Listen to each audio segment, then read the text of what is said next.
Ayan, ano na, may mga nakakabit na. Ano. Metal spotting. Na ano yan, lalagyan pa ng mga ano pa siguro, ilang paaba, ng patibay. Eh, di ba yun nga, para square. Gamit na pa yung architect sa lalagay dyan. Pero bago nila ikabit yun, kaya kitang-kita ngayon yung yero. Kitang-kita ngayon kung may alin na may butas. Ayun, parang may maliwanag yun. Pinanggalingan yun yung mga may liwanag.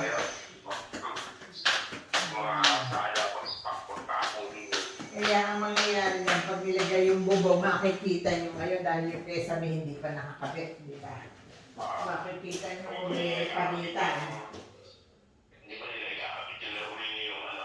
Kesame.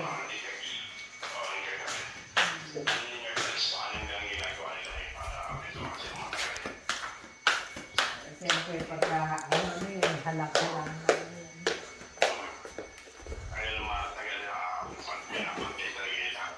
Kaya siguro by next week magkakabit na sila na ano. Next week siguro mga 2 weeks. Siguro yan sa mga 2 weeks. Okay na. Baka kesa nila ikakabit nila. Kasi ngayon, isa linggo na sila. Ang gumagawa. Kaya Marami na ikaw. tuloy-tuloy naman ang trabaho nila. Kung sa bagay, ano naman, kung hindi katulad nung may gumagawa, na pahinto-hinto sila. Ayan. Sa screen. Hindi, at saka yung noon, yung sa harap noon, yung gumano, yung sila Ay, oo, ayan na yan. daya. Sila, ano na, oo. Glukan nun. Oo, Ayan, dyan sa labas na yan. Lalagyan pa yan. Yung bulok na yung yero dun sa lugar na yun. Oo, yan, bulong Kita mo, ayan. Kaya may, ano dito, nakakangating plywood eh. Ewan ko bakit hindi nakikita ni Joel yung mga bulok na. Pagka umakit na, makikita mo. Hindi naman tinitingnan eh. Hindi naman umaakyat ba? Yun ang tanong. Hindi siguro. Kaya na yung gilid. Yan, nakikita mo yung mga malutong ng yero yun. Pihado yun. Ayan, ano yan, lalagyan nila ng hardiplex ang gilid na yan. Ayan, meron na nakaabang. Pag-i-istuan ng hardiplex ang abang na yan. Pero yung takbuhan ng tubig, ayos naman. Oo, ayos naman. Ayusin Hindi nila. yung alulod. Yung alulod. Oo, dahil ito, ganun din i-hardiplex na rin yung mga gilid niya. Dapat. Pati yung gilid niya, pati na sa, ano na, kabilang side. Nang hindi na nabubulok. Hardiplex, ano yun, waterproof, anay-proof, saka fireproof yun. Kaya nga. Ang matagala na talaga. Kaya pala hardiplex na yung makesame pati sa labas, pati sa terrace. Marami-raming yero din pala yung aalisin nila na yan. Oo, yan yung mga yero. Yan ang iyakan nila. Pero yan naman magagamit na, ibebenta naman nila yan eh. Pagka hinakot nila. Oo, mabibenta naman siguro nila. Hindi naman sila. Aalisin lang. Hindi naman sila ano-ano na content. Yung hakakotin nila na yan, makakakuha sila rin ng kahit paano. Mapipili yung mga buo pa. Pambayad man lang sa hapon. Makakaano yan, siyempre. Mag-aakot yung mga ganyan na meron silang pinagdadalhan. Meron di pinagdadalhan yan, mga yan. Ay yung sakit, ano yun? Yung inalis muna yun si Jesus Christ yan. Kasi ano siya. Matatapakan. Kaya kailangan Inalis niyo muna. Ilagay lang. Nilagay niyo muna sa ano. Ah, sa kwarto. Nadudungihan niya sa ikakatikin niya pag may kaysa minas. Ayun ang kwan. Bali, ang naiwan na lang na hindi naka-open mga kwarto, yung 3 kwarto. Sa banyo. Kaya nga, maliit lang naman yung banyo. Dapat ganun ko niyan. Kaya yun ang iyak nila. Yun ang kwan. Oh. Itong mga kwarto natin, itatakpa ko na ito mamaya. Mamaya o bukas. Linggo pa lang ngayon. Monday sila gagawa. Oo nga. Kaya yan ang nakatawid na yung mga kama na ito. Talaga. Detihado yung mga electric pan na yan, iaalis muna.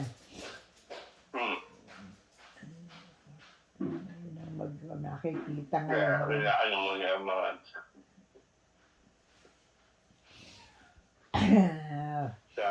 Ayun lang ang ano ko kung anong kwan. dapat yung yero mahaba eh. Hindi sabi lola pagka mahaba hindi na kukunin. Mahaba ba ang yero kaysa dun sa... Hindi, kung pipili nila na maiksi na maayos. Yung iba naman Pero, dito, putol-putol. ano, ibig sabihin meron din mahikli. Hindi lahat ay mahaba. Di ba may mga pinutol nga sa mga kanto, sa may bandang handa may mga pinutol ng dati niya, no? Yung nilibit ni si Ming mo. Yung sira ulo. Ewan ko ba? Pinutol-putol yan, Ginawang parang sasakyan. Oo. Yung matibay daw. Matibay nga pero nasira naman dahil pinutol-putol. Lalong nagkaroon ng tuloy yung dadaanan ng tubig. May mga kautuan nga yun nangyari nun eh. Pinutol-putol yung ewan ko ba kung ano. Yun ang lang. Kaya, sabi nila Ate Lani, yung sabi yung ginagawa na yung wala. Masasabi? Di wala. May masasabi ba? Wala naman diyan. Di nakikita lang, sinasabi ko lang na yun ang nagagawa na. Nakikita naman dito sa mga picture Yun, lang. Na-update yun lang. Ano ba yan? Kumakain kayo? Almusal? Almusal. Sabi mo Edward, magkasaside din sa abila. Pinipinto na ni BS ka. Mga alas 9. Nagsimba lang yung dalawa. Makaka-sideline pa nga siya. Hindi pa ba siya nag-uumpisa? Hindi pa siya nag-umpisa, kalabias ka. Akala ko nag-umpisa. Hindi pa. Ngayon pa lang siya magpipintura. Ibig sabihin, ngayon pa lang siya magpipintura. Hindi pa siya nagpipintura. Hindi pa. Harap lang naman ata. Yung kaysa, yung lang, yung sa kitchen lang, ubusin lang yung pintura na tira, sayang daw. Kaysa matuyo. Pintura nila? Kung hindi natira, kaysa masira, matuyo. Baka, para i-double coat na nila. Papa double coat na lang nila. Ay, sige. Yun lang tinitingnan ko lang kung ano pang kwan. Sunday ngayon dito, yan na lang gumagawa. Dito Sabado pa lang dito. Mas advance. Una kayo ala naman balita sa mga tao sa hindi pa nakukuha pa rin yung ni yung iniwan ko kay Ate Cora. Ala pa rin, andyan pa rin. Hindi pa. Lalo na ngayon, may mga gumagawa. Sabagay. Hindi nasiyan yun, di ba? Hawakan mag-usap yun. Eh, siguro, alam na, Pwede busy. naman pumunta ka rito, di ba? Kung gusto niya, siyempre, may mga Oo, ibang, alam namin ni Meg pumunta rito. ano nga, Eh ako, hindi naman ako makapunta na. Hirap-hirap ang parking. Saka isa pa yung saka talaga hindi naman pwede pumunta. Hindi naman mapapanis yan eh. Hindi kung hindi makundi. Basta't sinabi ko naman, wala. Tsaka na lang pagkakuan, kung may oras, kung wala naman hindi naman importante gaano. Basta nakatabi lang dyan. kaya nag-ano. Hindi naman yun lang. Kaya si Popoy naman, nakakausap mo pa.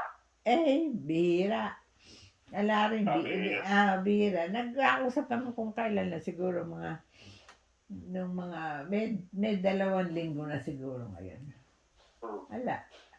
Kumusta lang, ala naman. Nasa bahay lang din siya. At next year, Hindi namin na pag-uusapan yung pag-uwi. Matagal pa yun. Oo nga. Yun lang. Ayan. Kung hindi, sasabay siya kung mauwi kayo.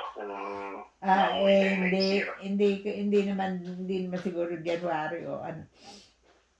Baka mas late. Baka siya July, August yata. Kung next year, si Ian gagraduate ng March yun eh. Yan. March. March. Kasi ang ano lang naman kasi kaya sila uwi dahil nga isa number 1 yung lola nila. Oo nga, February yun eh. Pero baka hindi. Ang birthday. Hindi rin hindi makakauwi eh. Pagkatapos na siguro ng birthday sila para matalaw nila yung matanda. Siguro, pinag-iisipan pa nila kung magkikita-kita silang magkakapatid, siguro. Sa Pilipinas. Oo. Pag-reunion sila. Kasi okay yung aabot na 100. May 100 na ba nun? Wala pa. Hindi, wala pa. 97 ba? 98. 98. Ano lang pala, almost 2 years na lang pala, no? Oo. Kaya kung medyo abot na yan, mag-reunion siguro sila. Baka. Mag-uwi na. Hindi nga sigurado kung si Ian makakasama eh. Dahil busy din eh. Pagka-graduate pag-graduate ni Ian doktor na siya. Dito pala ganun habang kukuha na siya ng board eh. Kaya pag graduate siya talagang lisensyado na siya. Lisensyado na. Oo. Pag makakasama nila siguro si Red. Baka. Hindi na makasama kung tali. Saka si Isabel kung makakasama. Hindi rin siguro kasama yan eh. Siyempre. Hindi pag-iisipan pa rin siguro. Kasama niya yung boyfriend niya. Nako, malayo. Igagala niya ng Pilipinas. Gagala. Paano niya igagala? Hindi naman niya kabisado Pilipinas. Yung alam. Hindi pa siguro nakapunta ng Pilipinas. Hindi. Wala layo. Kaya lang naman nabibiyahe yan nito Noon naman Si Iya pwede niyang isama sa Pilipinas yung... yun. Nakakauwi yun Nakakauwi ng Pilipinas yun. Nakakauwi yun. Sa Pilipinas. Yun lang. Sige, yun. Baka may gagawin ka pa. Sige. Yun lang update. Okay, yun lang. Okay, bye. Okay. Bye.